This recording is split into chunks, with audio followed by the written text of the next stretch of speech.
Bendiciones.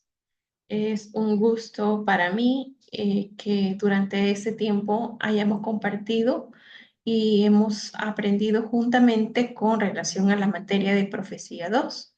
Este día estamos finalizando el contenido de la materia y es por ello que quiero felicitarle, quiero animarle para que las materias que le resta, usted pueda tener todo el ímpetu, el énfasis en poder agradar a Dios, honrar a Dios con su rendimiento académico, con su perseverancia a pesar de las adversidades y que pueda culminar los estudios que ya inició.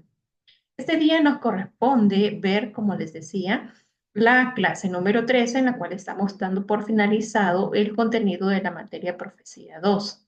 Espero en el Señor que la información compartida y que juntamente hemos estudiado durante estos meses nos sirva a nosotros para poder conocer, pero también reforzar en nuestra doctrina, las doctrinas, valga la redundancia, básicas y necesarias que debemos conocer nosotros como creyentes y saber de que nuestra vida está escondida en las manos del Señor y que todas aquellas cosas que el Señor ha prometido que va a realizar en nuestra vida se van a cumplir literalmente. Este día nos corresponde hablar acerca del reino teocrático en el tiempo de los jueces. ¿Cómo es posible que Dios gobernara o aún en el tiempo de los jueces existiera un dominio en el cual Dios es el que ejerce autoridad?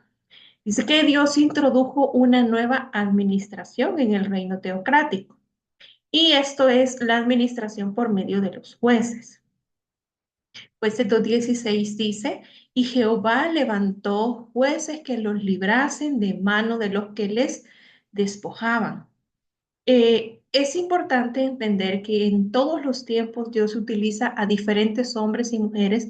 De hecho, la Escritura nos enseña de esta manera que nosotros somos administradores de los misterios de Dios. Es decir, que Dios siempre utiliza a una persona para llevar a cabo sus planes. En Gedeón rehúsa el puesto de absoluta autoridad porque tal autoridad solamente debía pertenecer a Dios. Una de las cosas que debemos recordar, y yo quiero recordarle a usted, acuérdese del día y la hora. Hay momentos en los cuales nosotros podemos estar en eminencia, podemos estar dirigiendo. Puede el Señor entregarnos una autoridad para poder ejercer influencia sobre algunas personas.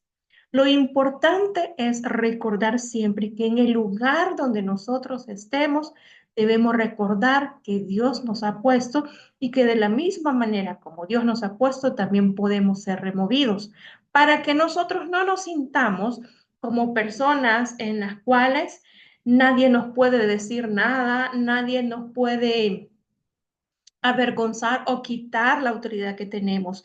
Todas las autoridades han sido puestas por Dios.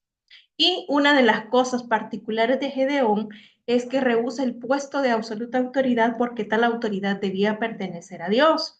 Y dice Jueces 8:22 al 23. Y los israelitas dijeron a Gedeón, sé nuestro Señor, tú y tu hijo y tu nieto, pues que nos has librado de mano de Madián. Mas Gedeón respondió, no, no seré señor sobre vosotros, ni mi hijo señoreará, Jehová señoreará sobre vosotros. Estaba diciendo claramente que él no quería señorear, él reconocía la autoridad de parte, la autoridad dada al Señor y que él estaba diciendo que ninguno de su descendencia, sino que iba a ser el Señor. La experiencia de Samuel con el Señor también nos revela que Dios estaba siempre administrando activamente los asuntos de Israel por medio de esta agencia humana. Como decía, Dios siempre utiliza el elemento humano. El problema es que el elemento humano sienta como que si él es superior a su creador. Yo no sé si ustedes han visto a través de las noticias, a través de los medios de comunicación, personas que han hecho una labor, una diferencia, se sienten tan importantes y dicen, en ningún otro tiempo, por ponerle un ejemplo, en ningún otro tiempo ha habido un gobernante como ahora, así como el trabajo que yo he hecho. Cuando una persona hace las cosas para el Señor, hace las cosas para poder engrandecer el nombre del Señor, no tiene que andar diciendo, ninguno de los que están edificadores ha hecho un ayuno de 10 días como yo. No tiene que andar diciendo, las señales van a seguir a las personas que han estado en intimidad con Dios, pero no tenemos por qué andarnos fanfarroneando de las cosas que hacemos. Y lo mismo sucede en nuestro medio natural. Pero particularmente la forma con la cual Dios siempre utilizó para comunicarse y para llevar a cabo sus obras fue a través del elemento humano. La aceptación de Samuel por Israel es el reconocimiento por parte del pueblo de que Samuel era representante divinamente designado de la teocracia. Dice el primer libro de Samuel, capítulo 8, versículo 4 y 5. Entonces todos los ancianos de Israel se juntaron y vinieron a Ramá para ver a Samuel. Y le dijeron, aquí tú has envejecido, mira, ya estás viejito. Lo mismo sucede en los trabajos, ya vamos de salida, ya hay que darle oportunidad a otras personas. Por tanto, constitúyenos ahora un rey que nos juzgue como tienen todas las naciones. Estaban diciéndole, ya es necesario preparar un sucesor. Y en el plano natural, hermanos, esto debería de ser lo natural. ¿Por qué? Porque nosotros somos seres humanos, nos desgastamos, nos vamos deteriorando. Y siempre el éxito de un liderazgo implica que si yo no estoy, las cosas van a funcionar de la mejor manera, porque yo ya le enseñé a las personas que están a mi alrededor cómo se deben hacer las cosas. Entonces, ese es un verdadero liderazgo. La declinación espiritual de Israel se nota en la historia final de los jueces, cada uno hacía lo que bien le parecía. También Dios reveló a Samuel que tal acción constituía un rechazamiento de la teocracia porque no te han desechado a ti, sino a mí me han desechado para que no reine sobre ellos. Por lo tanto, Dios pasó a una nueva administración del reino teocrático, la administración por medio de reyes que gobernaron a Israel. Esa declinación espiritual también fue también una situación muy decadente y fue muy notoria en el pueblo. Dice que se notó en la historia final de los jueces. Cada uno hacía lo que bien le parecía. Por eso fue necesaria la administración a través de un reino teocrático, la administración por medio de reyes y que gobernaron a Israel. ¿Cómo fue el reino teocrático bajo los reyes? Los reyes eran personas de influencia, los reyes eran personas puestas por Dios y la forma monárquica de gobierno era el ideal de Dios para el reino teocrático. Tal rey se le había prometido a Abraham y a Jacob. La autoridad del reino había de residir eventualmente en un rey. En la introducción de Saúl al oficio de rey, la designación se consideró como una designación divina por el anuncio de Samuel. Al principio del reinado, Saúl se anunció que lo había rechazado. La autoridad le fue conferida a David y su reinado estaba particularmente asociado con el desarrollo del reino teocrático. Especialmente, Dios le había prometido reyes a Abraham y a Jacob, y esa autoridad del reino había sido, o es al menos residía eventualmente. Pero ¿quiénes eran los consejeros del rey? Los consejeros del rey eran, pues, precisamente los profetas, que eran quienes recibían la revelación de parte de Dios, se lo entregaban a los reyes y en algunas ocasiones hacían caso, otras veces no lo hacían. Y era ahí donde se podía considerar si la gestión de ese rey, de ese gobernante, había sido buena. Es decir, que un rey puede ejercer dominio sobre una nación, sobre sus súbditos, y probablemente estas decisiones no sean guiadas por el Señor. O a lo mejor el Señor le dio directrices y no las puso por obra. Y eso es lo que se puede apreciar a través de los reyes. El reino teocrático en el tiempo de los profetas. Y aquí vemos cómo estos profetas también eran los portavoces, como mencionaba, los que recibían la revelación y eran quienes le entregaban el mensaje a los reyes. Eran los portavoces divinamente designados, es decir, los designados por parte de Dios que transmitían el mensaje y estos con mayor frecuencia se tapaban los oídos, no escuchaban, no obedecían y no recibían las instrucciones. También El sacerdote, que era el encargado de enseñar la ley al pueblo, y el rey tenían que someterse a la autoridad del profeta. Imagínense el grado de autoridad de un profeta, porque éste revelaba directamente la voluntad de Dios. Ellos eran los encargados de transmitir el mensaje. El profeta Ezequiel señala que la partida de la gloria, la Shekinah, que en el Antiguo Testamento era el símbolo de la presencia de Dios, también con la partida de esa gloria del templo, es decir, ya la presencia de Dios no estaba en el lugar. Y fue él quien se encargó de transmitir ese mensaje que ya no estaba en la presencia de Dios. También Dios marca la terminación del reino teocrático en la pasada historia de Israel, y la nación y los reyes que debían manifestar ese reino fueron esparcidos durante su peregrinaje en la tierra. El reino teocrático futuro llega a ser entonces el tema mayor del mensaje de los profetas. Esa línea de revelación, que ahora es un gran río que inunda la palabra, con conocimiento respecto al reino que ha de establecerse en su forma final. Eso que había iniciado como poco iba a ser posteriormente como la fuente de revelación para ellos. Entonces, durante el tiempo de los profetas también el reino teocrático, la presencia, la dirección de dioses también se era manifiesta, a pesar de los errores que estos pudieran cometer. El reino en el Nuevo Testamento. La teocracia del Antiguo Testamento fue ofrecida, es decir, desde el Antiguo Testamento el reino ofrecido a Israel era en la misma teocracia predicha en el Antiguo Testamento. Ese reino ofrecido en los evangelios era el mismo que fue predicho por los profetas. El reconocimiento del Mesías. Aquí podemos apreciar nosotros que aún los reyes, no sé si eran tres, pero sí menciona la escritura que los reyes vinieron buscando al rey de los judíos que había nacido y se les dio atestación divina de que habían encontrado a aquel en quien sus esperanzas podrían llevarse a cabo, podrían realizarse. El Mesías anunciado por su heraldo, por su mensajero Juan, la palabra anunciada por Juan es significativa, sin definir el concepto de reino en su mente, simplemente anuncia la inminencia de esa teocracia. Inminencia quiere decir que lo crea o no, va a llevarse a cabo. La teocracia anunciada por Cristo. Jesucristo anunció el hecho de que el reino teocrático se había acercado, el reino de los cielos se ha acercado. Después de la terminación del ministerio del heraldo, el Señor comenzó su ministerio público. También podemos apreciar que el mensaje teocrático limitado a Israel fue anunciado solamente a Israel.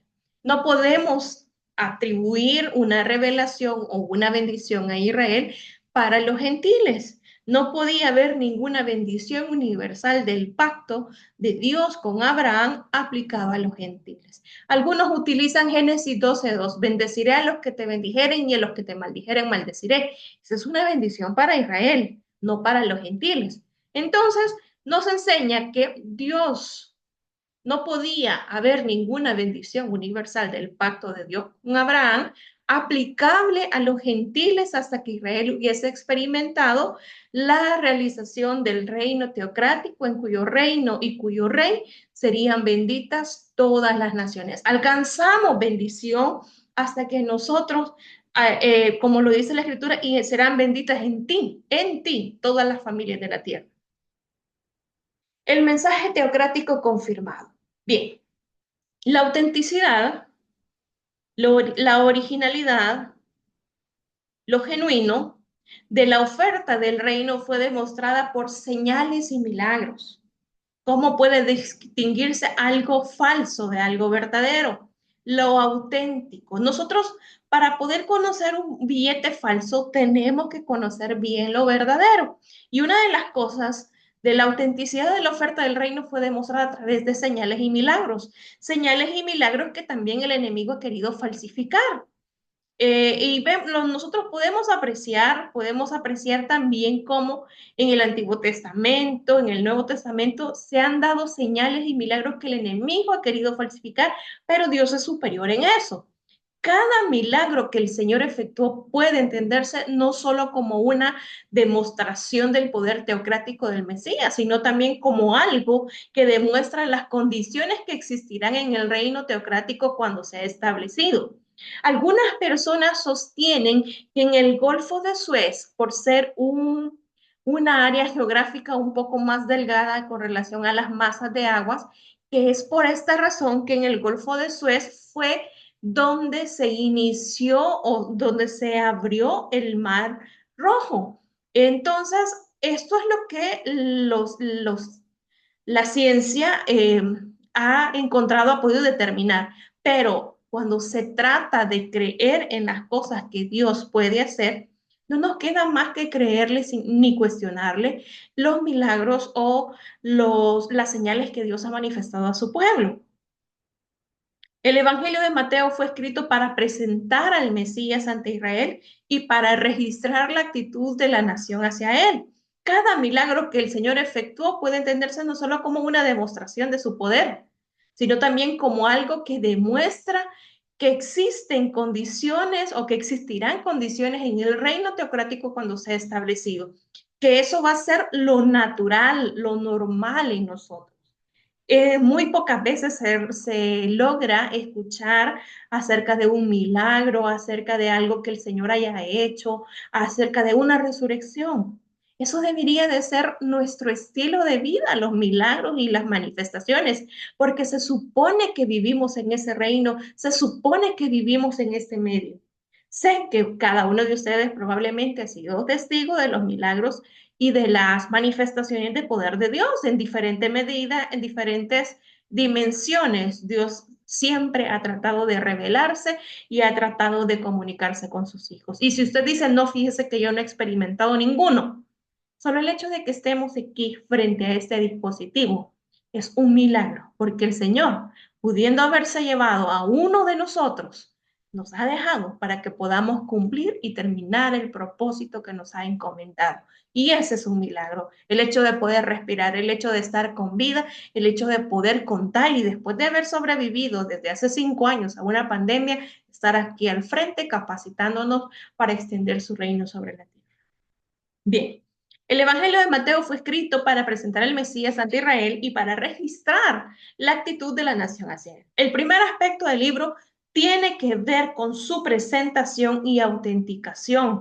Él es presentado con sus derechos legales, morales, judiciales, pero también proféticos al trono. Derechos que quedan plenamente autenticados por el rey mediante esos milagros y esas manifestaciones. ¿Cuáles milagros y cuáles manifestaciones? Primer milagro, sana a la suegra de Pedro, convierte el agua en vino, los peces en el mar, caminar sobre las aguas y todas aquellas lecturas que nosotros hemos hecho a través de la escritura, que lo que hacen es fortalecer nuestra fe y que el Jesús de ayer es el mismo de ayer, de hoy y por los siglos, y que Dios tiene su oído atento al clamor de sus hijos y que nos va siempre a responder. Segundo aspecto que se observa es la oposición y el rechazamiento del Mesías por parte de la nación de Israel. La oposición se convierte en abierto rechazamiento de la nación a Cristo. Como resultado de este rechazamiento se revela un programa posterior para una nueva era. Y por último, el tercer gran aspecto tiene que ver con la culminación del rechazamiento en la muerte del Mesías. Fue el rey de los judíos el que fue crucificado. La resurrección del crucificado fue una aprobación divina de todas sus afirmaciones y la autenticación de él como Mesías. Por cuanto Israel rechazó al Mesías, ellos llevarían su pecado hasta que Él venga a redimir la nación y a reinar en gloria, aclamado por todos como el Mesías. Es de esta manera y estos aspectos que sobresalen en el Evangelio de Mateo que tienen que ver con la culminación del rechazamiento y de la muerte de Jesús. Algunas razones para explicar por qué este reino teocrático es una absoluta necesidad. Creo que como creyentes nos hemos podido dar cuenta y hemos podido experimentar en nuestra vida que nosotros podemos vivir sin, podemos acostarnos sin haber orado al Señor, podemos pasar toda una semana sin haber leído la palabra, podemos pasar una semana sin habernos comunicado con nuestro Creador, pero nuestra vida está vacía, nuestra vida está desordenada. Todos los días nosotros luchamos con cosas en nuestra mente, en nuestro corazón, cosas en las cuales todavía probablemente no los hemos redimido. Pero una de las razones para explicar por qué el reino teocrático es una absoluta necesidad es porque es necesario poder preservar la integridad del carácter de Dios. Es importante poder preservar esa integridad, esa certeza de que Dios está respaldando, esa certeza de que Dios está asumiendo los roles que a lo mejor yo no estoy asumiendo, los roles o las actividades que probablemente para mí sea muy grande poder realizarla. Número dos, el cumplir el propósito de Dios es demostrar su perfecto gobierno sobre la tierra. Decía al inicio, ¿cuántas personas a lo mejor se han ido, ya no están con nosotros? Pero nosotros no nos hemos ido. Estamos aquí todavía porque necesitamos cumplir el propósito de Dios. Probablemente todavía hay áreas de nuestra vida que el Señor necesita redimir, que necesita gobernar y que nosotros podamos demostrar su perfecto gobierno sobre la tierra. Probablemente ahorita no estoy mostrando el perfecto gobierno de Dios sobre la tierra porque todavía gobiernan en mí malas expresiones y en lugar de hablar bien de yo, de mis hermanos o de mis compañeros, de mis subalternos, hablo mal. Entonces eso quiere decir que no estoy demostrando el perfecto gobierno de Dios ni sobre la tierra, mucho menos sobre mi vida. Número tres, restaurar la armonía entre Dios y su creación. Ese es el trabajo nuestro, que la creación de Dios pueda restaurar pueda haber armonía entre Dios y la creación, entre lo sobrenatural y lo natural, que los milagros y las manifestaciones y los prodigios no sea algo como inalcanzable, como que sucedió en aquel tiempo, pero en nuestros tiempos no podemos hablar de eso. Escucho predicadores en la radio de que esas cosas fueron para un tiempo en específico. Probablemente esa es la dimensión, ese es el medio, el círculo de esa persona para creer de que Dios no puede hacer nada. Pero yo sí creo que Dios puede hacer algo con nosotros, sí puede hacer algo en nosotros y puede hacer algo con aquellos a los cuales nosotros tenemos la oportunidad de poder compartir. Número cuatro, para poder redimir la tierra de la maldición que le ha sido impuesto. Nosotros sabemos muy bien que hay sistemas que están colapsando, que hay sistemas que critican a los sistemas anteriores, a diferencia de que tienen nuevas ideas o nuevas formas de hacer las cosas, pero sin embargo hay una maldición, hay un quebranto en cuanto al ejercicio, a la integridad de estas personas para poder redimir la tierra de la maldición que le ha sido impuesta. ¿Cuántas injusticias probablemente usted esté pasando? Usted pueda decir, en este país no hay justicia, en este país no hay derecho. Tiene razón. Por eso nosotros no pertenecemos a este gobierno, a esta tierra. Por eso es que nosotros pertenecemos a un reino teocrático en el cual mora la justicia de Dios. Un día Dios va a doblegar todo poder y toda autoridad de esta tierra para que puedan rendir, como dice la Escritura, toda rodilla pueda doblarse ante el Hijo de Dios, ante esa teocracia que Dios ha querido establecer siempre sobre la tierra. Entonces es necesario el reino teocrático para poder redimir la tierra de la maldición que le ha sido impuesta. Y finalmente, para cumplir todos los pactos que Dios ha hecho con Israel. Bendeciré a los que te bendijeren y a los que te maldijeren maldeciré. Dios le prometió a David una casa, un trono, un reino, donde cual se iba a sentar un varón de su descendencia para siempre. Dios tiene que llevar a cabo todas esas promesas, todos esos planes que ha diseñado para su hijo, para cumplir todos los pactos eternos que Dios ha hecho con Israel. proveer una prueba final a la humanidad caída. Se le quitará toda fuente externa de tentación. Cada uno de estas personas en las cuales estén siendo objeto de tentación, toda se le va a quitar toda fuente externa, porque donde Dios gobierna, donde Dios ejerce autoridad, toda fuente externa tiene que huir. De la misma manera como nosotros le pedimos a Dios a veces que limpie los aires, que limpie nuestra ciudad, que limpie el lugar donde nosotros estamos, de la misma manera habrá un momento en el cual Dios quitará toda fuente externa de tentación. Y finalmente, para poner de manifiesto la gloria de Cristo en el reino sobre el cual Él gobernará. No sé si usted, y yo no estoy hablando de política, estoy hablando a nivel general. ¿Cuántas injusticias en algunos países ocasionados por incendios, por tornados, el país de México azotado por los dos océanos, Atlántico y Pacífico, a través de tornados, a través de inundaciones, a través de huracanes? ¿Cuántos países en destrucción, con hambre, con pestes? Con espada, con conflictos, cuántas situaciones en las cuales es necesario que Dios pueda ejercer gobierno sobre esas naciones. Pero inicialmente Dios ha buscado al hombre, ha buscado a alguien que pueda hacer vallado, que alguien que pueda ponerse al frente. Y para eso nos escogió a nosotros, para que nos pongamos al frente en la primera línea de batalla y empecemos por nuestra familia, porque ese debería de ser nuestro primer ministerio. Empezar por nuestra familia, declarar que el Señor está con ellos, que el Señor les va a bendecir, pero que también el Señor va a reinar sobre cada uno de ellos. Posteriormente, las personas que están a nuestro alrededor, nuestros compañeros de trabajo y todas aquellas personas en las cuales nosotros ejercemos influencia. Nosotros podemos seguir explicando por qué el reino teocrático es una necesidad, pero más importante es por qué debe ser necesario también que el Señor gobierne en nuestras vidas.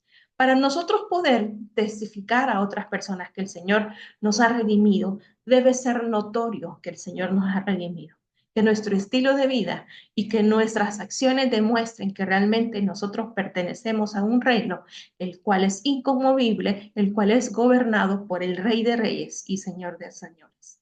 Gracias por haberme acompañado y les espero en las próximas clases. Que el Señor les bendiga.